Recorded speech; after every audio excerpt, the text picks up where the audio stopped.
How would you describe your whole experience from 1990 to now in one sentence?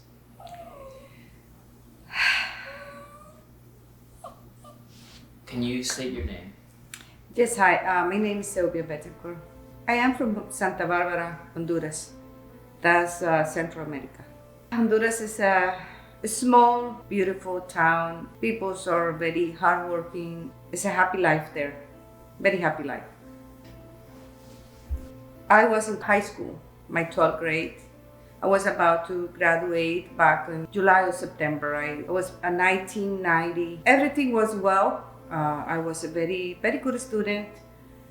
But one day I was sexual abused. But this person, some other students helped him to set everything up. And I ended to be abused and I got pregnant. The first time that he touched me and I got pregnant. So I graduated on November as elementary school teacher. And that December, at the end of December, my parents didn't know everything, or technically nothing, because I never told no one about it. But my belly started to show. I was already about like 3.5 months pregnant. So I didn't tell my parents, and the only thing they knew was who was the father of the baby. And they made me get married because they didn't know actually what happened. So I ended up being married with this person that I didn't know. And every day was an abuse. They were beating me up, bleeding. I was never happy. I was scary. I was only at that point turning into 19. So I was still very young. Like in February, that person decided to move to Miami. So he was in Miami for like 18 months. I decided to stay not with my parents, but with his parents, because all I was in my mind is, I don't want people to start talking about me or my baby. So I was there with them for like 2 years. They were like my angels for me. They were always looking out for me. They knew that I was a good girl, a good family, and they were always helping me with the baby, the father of my kids. When he came back to Honduras, actually Melissa, who is my older daughter, she was about to be a year already. So the whole pregnancy, he was not there. So when he came back, he decided to move to a very small town, which I didn't have no family. I had no one. It was just myself and my daughter back then. The whole relationship was just abusing on every single way. I wasn't happy. I was scared. Later on, I got pregnant of Brian, which is my second child. But the abuse was so much that I couldn't take it no more. So one night was around 8:45, and I was under depressed. I was gonna kill myself. I got a gun because that person used to have guns in the house. So I had a gun in my hand. I put it on my hand. All I remember, my kids were sleeping. We had only one bed, so they were with me. So I had a mirror. I put the gun on my head, and I was about to chat, to actually do it, when I hear the voice of God saying, "Stop and look at the mirror." So that made me react, and I opened my eyes, and of course I had the mirror in here. The first thing I saw was my kids, and that was it. I put the gun back down, and that night I told myself, I'm more valuable. I have family. So I decided to move back to my parents. I never told them about the abuse because I was afraid to start a problem between both families. So I never told them. So I started divorce a few months after that.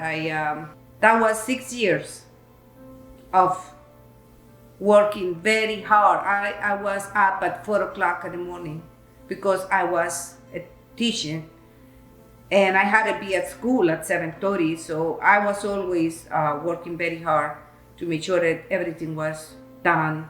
We were at court. And we had also business. So he was trying to keep everything. And I told them, I said, I don't need anything. All I need is my kids. I want to keep both of my kids. He was always looking for me, trying to back with me, but that decision was made. So that's when everything started. I knew if I stay in Honduras, something better would have going to happen to me because he was not going to let me go. So I give my parents the custody of both of my child, and I decided to came to USA illegally, of course, because I didn't have money. I didn't have a visa, but in my heart, I had a plan, and that was save my life and save my kids too at the same time. I got married in 1990, and at the end of 1996, very hard, because I had to leave my kids, which was everything that I had back then. So, not easy at all, but again, I had to do it because I had no other choice. I had to cross Guatemala, which was not too bad. We were, bus, train. The worst was Mexico. We had to walk many days. We crossed the desert in Mexico. No food, no drink, nothing. I remember it was like 3 days of just walking. I feel like I was gonna die. The only thing that kept me going was my kids. I always ask God, please give me the strength that I need to reach my goal. Not easy at all. Many times I almost died, but God is awesome. And I reached my goal. That was back in December when I got to the board. It was not easy, but God is good, and now here I am. I can definitely tell you that it was worth it. I have now 3 kids, not just Melissa and Brian, which were the 2 kids that were born in Honduras. When I came to US, my focus was work, and that's what I did. I had many times I had 2 jobs because I had to support my kids in Honduras and support my family. We were very, very poor. We had the basic things for a family to survive. When I came in, my first place was California, but I fly back to PA after 7 months. So every day I was writing a little note. After a month, I was sent. That was a way of communication. I sent them a letter because back then there was no cell phone. Now we are blessed. We have cell phones. We, FaceTime and all of that. Back then, no. I remember there used to be a public phone by the laundry. And I remember had like 2 jackets and coins, putting coins in there to be able to call my kids. I went back to Honduras when Brian was almost 8 years old. That was the best. A bless. It was a bless to see my kids again. No price for that. But God has His own ways to do things. Maybe we don't know. We don't know understanding. We don't know why things happen. Now I know. And I can tell you that I'm a strong woman. Because all of that happened for that reason. I have my family, my kids. Time passed, and at work, I met this person.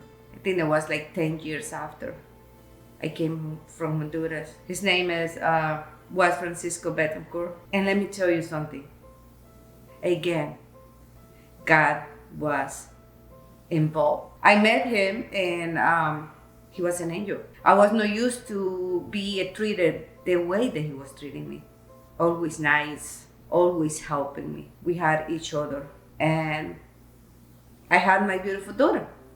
That's my 3rd kid. But again, back then, through that marriage, I became a resident. One day I was working at Pecora, which I've been there over almost 26 years now. And I hear the God voice again, and he told me, you need to apply for citizenship. I did not qualify back then because I didn't have the 3 years with my green card. That night I came back and guess what? I applied. Without having the 3 years by law, they accepted my application. They sent me for fingerprints again. I went to the immigration guy who asked me questions and all of that. So I passed everything because again, was in God's plan.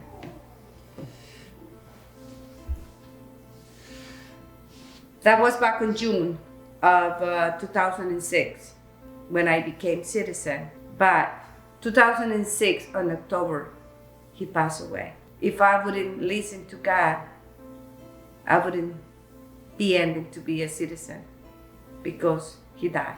So one thing I have to tell you, we have to believe in God and we have to let God to work in our lives the way he wants. And he always wanted good things for our lives. And I thank God for everything that I have.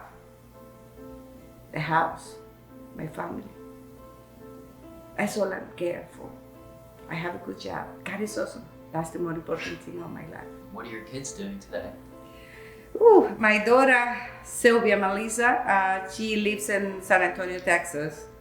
She's a mother of 3 beautiful kids. She has twins. I'm very proud of her. Brian is an engineer. Right now he's living in Ohio, but he's gonna move pretty soon. And my 3rd child, who is Silvia Betancourt, she is in Temple University. Very proud of all of them. God is good.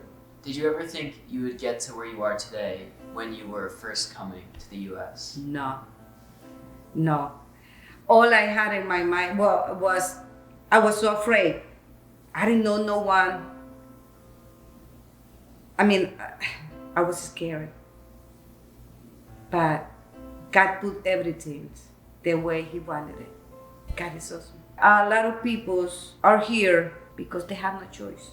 And they're looking for a better future. Maybe situations like my situation, that I had to run to save my life and look for a better future for my kids. All I can say is work harder first and put everything on God's hands. Do things right. But if you do wrong things, you will not qualify. So that would be my advice. Be good. If you can share my story with others. I know that there is maybe situations there where people are passing with maybe not similar to mine, but all I can say is that if we believe in God, we're going to be okay. It doesn't matter what is happening right now. Don't lose focus. Don't lose faith and hope. How would you describe your whole experience from 1990 to now in one sentence?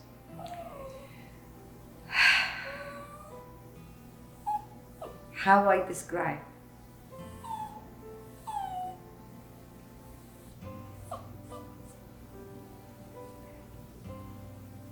In one sentence. A bless.